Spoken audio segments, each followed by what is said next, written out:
Assalamualaikum warahmatullahi wabarakatuh. Halo semuanya, kembali lagi dengan saya. Nah, pada materi kali ini yaitu tentang networking model.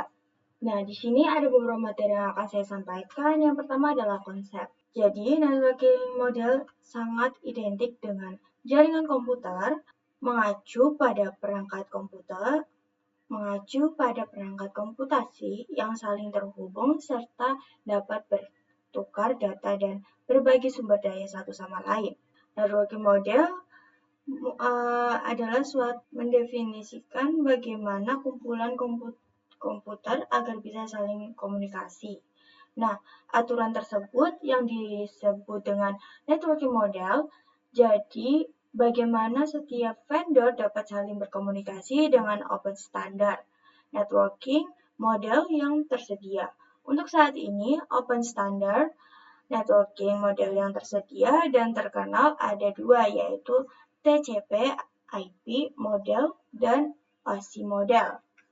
Perhatikan di sini terdapat sebelum adanya open networking model, setiap vendor memiliki network model sendiri. Sebagai contoh, pada tahun 1994, vendor IBM membuat networking modelnya yang bernama sistem arsitektur network. Maka dengan vendor yang memiliki network model berbeda akan timbul masalah, yaitu akan sulit menghubungkan antara vendor, sedangkan saat sesudah adanya open network model, semua vendor menggunakan satu model dan bisa saling berkomunikasi. Materi selanjutnya adalah TCP/IP model. TCP/IP model merupakan jenis networking model yang saat ini common digunakan. Jadi, TCP/IP itu mendefinisikan suatu protokol agar antar komputer, utamanya yang berbeda network, itu bisa saling berkomunikasi. Nah, untuk membantu dalam memahami, setiap network model itu dipecah menjadi bagian dua kecil yang disebut sebagai layer.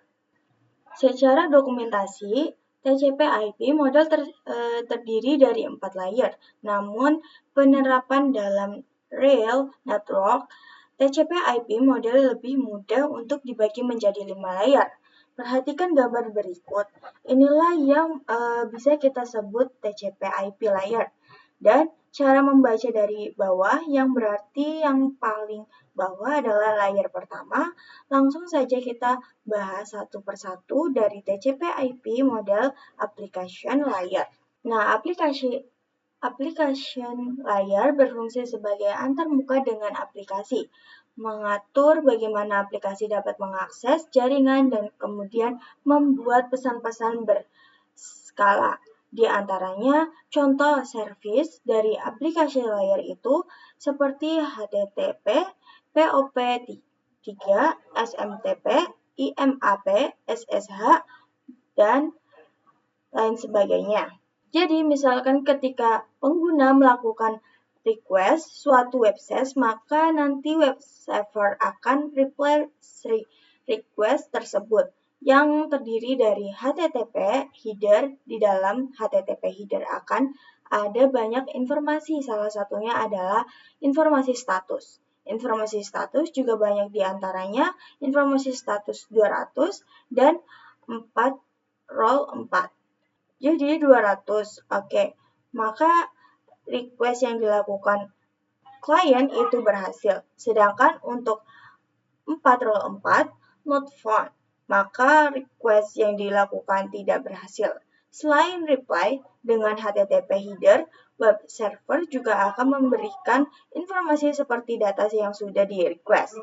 Kemudian ada TCP/IP model transport layer. Fungsi dari transport layer adalah menyajikan atau memberikan service ke aplikasi layer atau transfer data. Untuk transfer layer terdapat dua protokol yang sering digunakan, yaitu TCP dan UDP. Perbedaannya adalah untuk TCP lebih andal ke TCP digunakan untuk IP karena support error checking. Sedangkan untuk UDP ia lebih cepat dan digunakan video streaming, games, dan aplikasi yang membutuhkan kecepatan data. Salah satunya service yang disediakan oleh transport layer khususnya pada protokol. protokol TCP adalah error mechanism. Perhatikan saat klien merequest suatu website, maka web server akan mereply namun tidak hanya HTTP header dan tentu saja melainkan tidak ditambah HTTP header yang nantinya akan dibungkuskan menjadi segmen yang kemudian akan ditransport ke perangkat jaringan. Namun, bisa saja respon yang diberikan web server bisa error karena mungkin di jaringannya overload.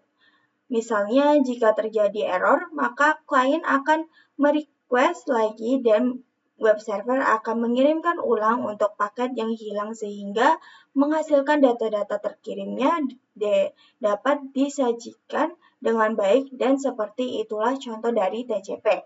Selanjutnya adalah TCP/IP Network Layer. Untuk network layer hanya terdapat satu contoh yaitu IP dan IP menyediakan dua fitur yang sangat penting yaitu addressing dan routing yang dimana berfungsi untuk menangani konsekutivitas dan pemilihan jalur. Setiap perangkat jaringan memerlukan alamat unik di jaringan. Jadi IP adalah Internet Protocol yang dimana ini adalah network layer yaitu layer ketiga dari OSIS model ataupun TCP/IP digunakan untuk mengadreskan dan komunikasi antar perangkat jaringan. IP merupakan nama dari perangkat komputasi seperti pemberian nama pada suatu perangkat jaringan komputer yang berguna untuk bisa berkomunikasi satu perangkat dengan perangkat lainnya. Dan IPv-nya memiliki dua fitur yang sangat penting yaitu addressing, dan routing yang dimana berfungsi untuk menangani konektivitas dan pemilihan jalur. Selanjutnya addressing. Jadi kalau addressing itu bawa IP address itu sendiri yaitu memberikan nama pada perangkat di jaringan komputer.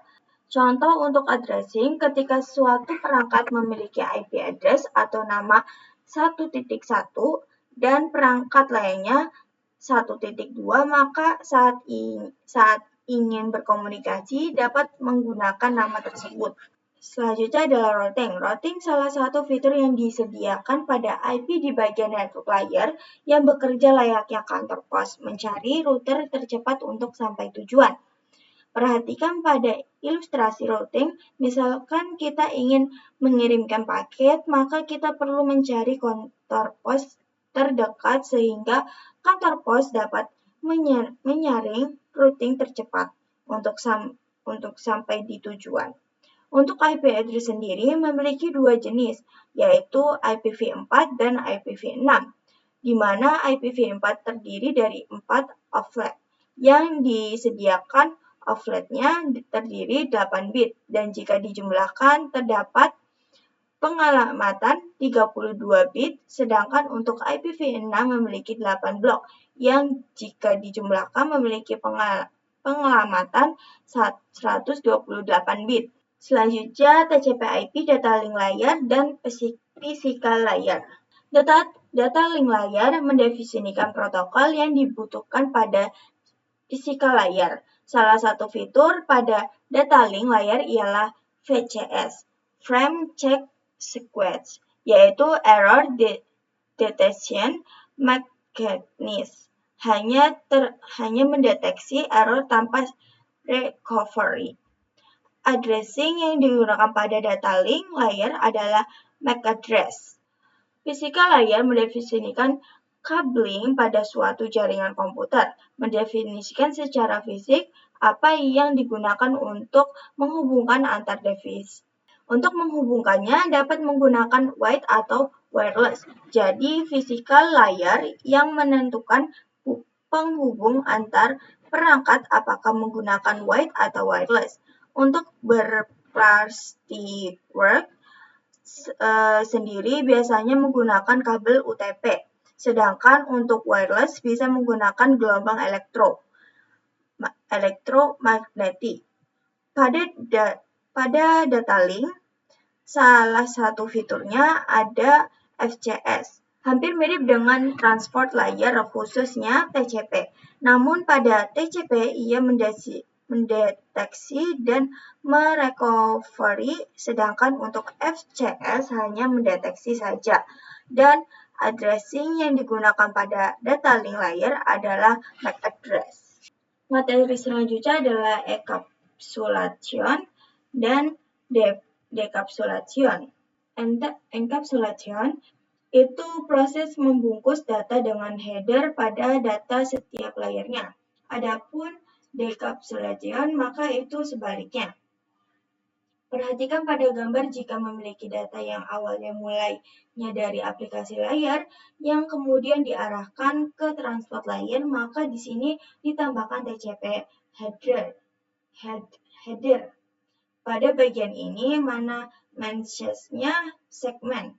Kemudian jika diteruskan, network layer akan ditambahkan IP header dan dinamakan sebagai IP paket.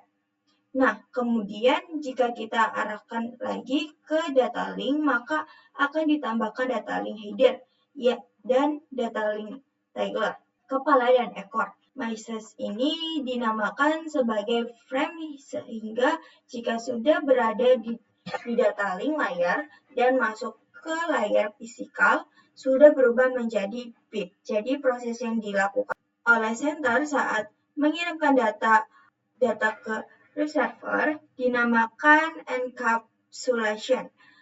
Kemudian jika sender mengirimkan receiver, maka terjadi decapsulation.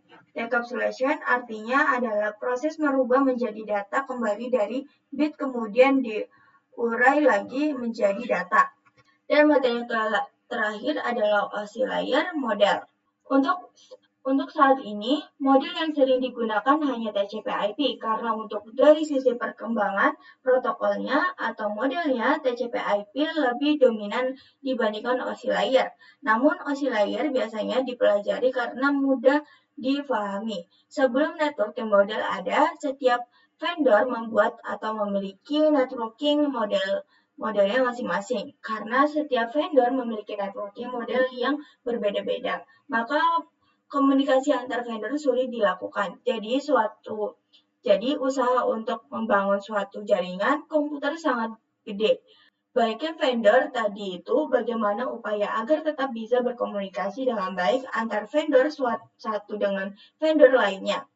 Oleh karena itu dibuatlah sebuah model atau sebuah standar atau sertifikasi minimum oleh ISO atau International Organization for Standardization pada tahun 1984, yaitu dengan nama OSI, Open System Interconnection, atau bisa juga disebut OSI 7 Layer Model. Selanjutnya kita bisa bahas mengenai layer dari OSI model. Sebenarnya untuk TCP/IP dan OSI model hampir sama, namun terdapat perbedaan pada layer.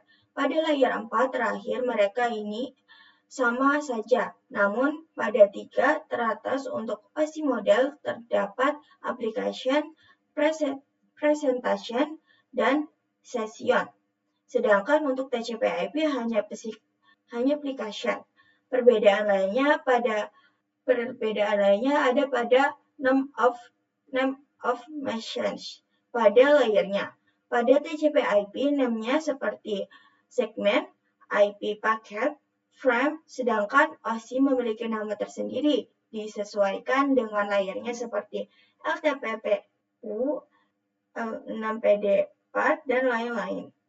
Kemudian untuk bagian atas dari 5 sampai 7 merupakan open layer yaitu berkaitan dengan user interfaces, data formatting, dan communication sessions. Sedangkan untuk lower layer berkaitan dengan bagaimana data itu mengalir. Nah, mungkin materi itu aja yang bisa saya sampaikan. Kurang lebihnya mohon maaf. Sekian dari saya. Wassalamualaikum warahmatullahi wabarakatuh. Bye-bye.